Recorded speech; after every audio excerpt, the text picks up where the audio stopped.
This is a continuation of my journey around the Philippines. And actually, this was my very first trip to the Philippines. After spending some time in the Ermita area in Manila, I decided to move on.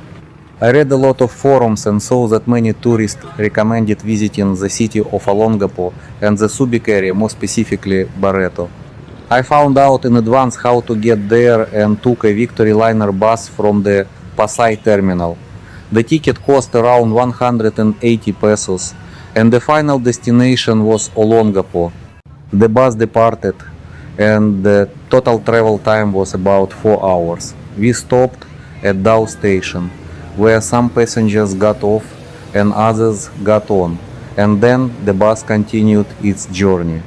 Honestly, I was surprised that such a relatively short distance took so long, but later I understood the reason: constant traffic in Manila. For me, that was strange and unusual. When I arrived in Olongapo, I already had a rough idea of where I needed to go. Most tourists head straight to the Barretto area, and almost immediately after I got off the bus, a local guy approached me and offered a ride on a tricycle. He said he could take me to Barretto for 500 pesos. At the time, it seemed like a reasonable price, so I agreed. He brought me to Palm 3 Resort.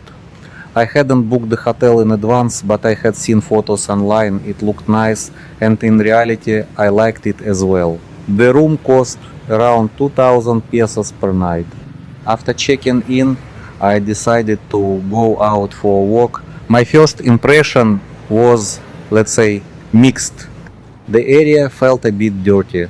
The bars were lined up right along the road, and there was almost no street lighting, only neon signs from the bars.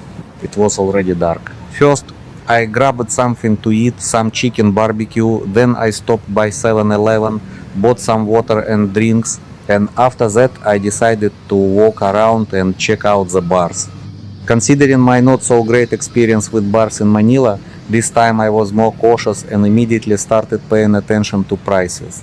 And I was honestly surprised prices in Barretto were much lower than in Manila. I also liked the girls there. At that time, they were very friendly, always smiling, trying to talk and interact.